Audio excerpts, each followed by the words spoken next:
Je regarde vers toi? Ouais. Ok. Éric Chenal, photographe, père de 3 enfants et résident au 1535 depuis quelques années. J'ai suivi une scolarité entre Thionville et Longwy, donc je suis originaire du bassin. Je suis petit-fils, fils et frère de fleuriste. C'est mon père qui m'a transmis une sensibilité certaine pour la couleur et pour l'harmonie des volumes. Mais mes mains ne sont pas ou n'étaient pas suffisamment intelligentes pour embrasser cette profession très exigeante. Je poursuis des études universitaires à Nancy pendant 4 ans, administration économique et sociale. Je débute une carrière très rapide dans le monde bancaire en France. Et pendant plusieurs années, je travaille pour des grands groupes internationaux au développement d'activités de détachement et de recrutement personnel spécialisé.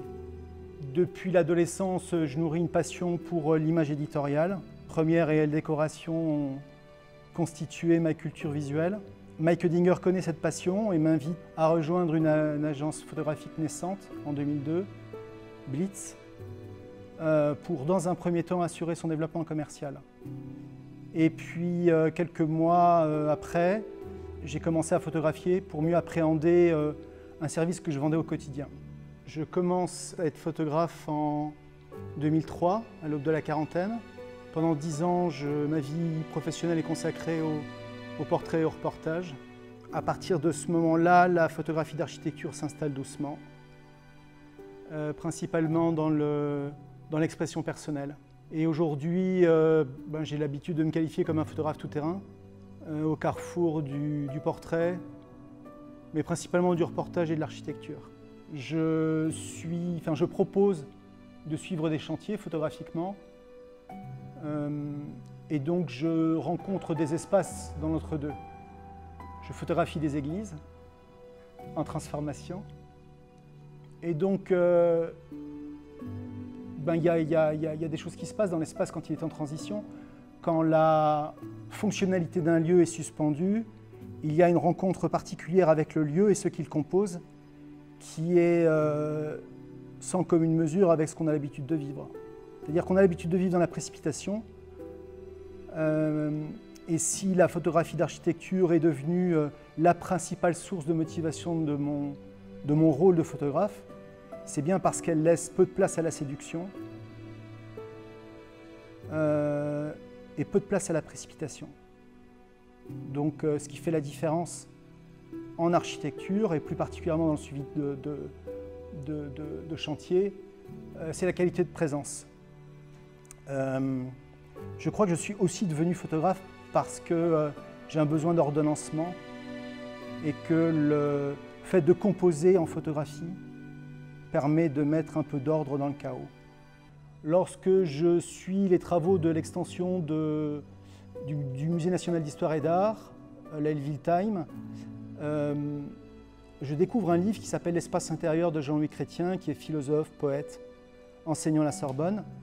Et dans ce livre, il regroupe des textes qui, dès l'Antiquité, considèrent que l'intériorité de l'homme, quand je dis l'homme, c'est avec un grand H, évidemment, peut être représentée sous forme architecturale. Voilà, c'est ce mouvement de pensée, cette tradition, je devrais dire, de l'identité qui m'inspire.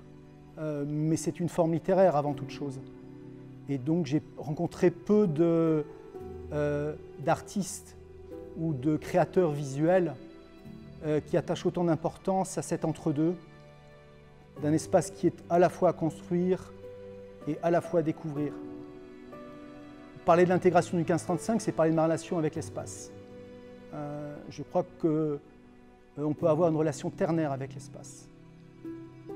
Le 1535 est un corps, donc ça veut dire quoi? Ça veut dire que c'est un archipel de bâtiments brutalistes, authentiques, qui ont été réhabilités dans le respect du passé industriel. Donc c'est un corps. C'est aussi une âme. Cette âme, elle est constituée de la multitude de pensées créatives qui, au quotidien, se développent ici. C'est un esprit, et cet esprit est incarné par sa directrice qui s'appelle Tania Brugnoni. Cet espace est tenu, en fait. Il est tenu avec douceur, mais avec fermeté. Oui, c'est le premier contact avec Tania qui a fait la différence.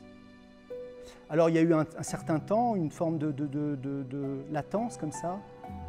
Je viens pas, et puis je suis venu, puis je suis un peu reparti, puis je suis revenu. Et le 1535 est un objet architectural protéiforme qui offre plusieurs personnalités. Et le lieu m'a permis d'évoluer selon les sensibilités du moment, selon les périodes que j'ai traversées, plus ou moins sombres. Le lieu était toujours là pour répondre aux besoins et aux attentes. Il n'y a pas à proprement parler d'espace que j'affectionne plus particulièrement au 1535. Je me sens très très bien dans mon atelier, que je considère être quasiment comme une cellule monacale. Elle fait un peu moins de 15 mètres carrés. Mais si je dois souligner quelque chose, c'est plutôt à l'extérieur. C'est le voisinage avec ArcelorMittal. L'autre nuit, je suis venu travailler.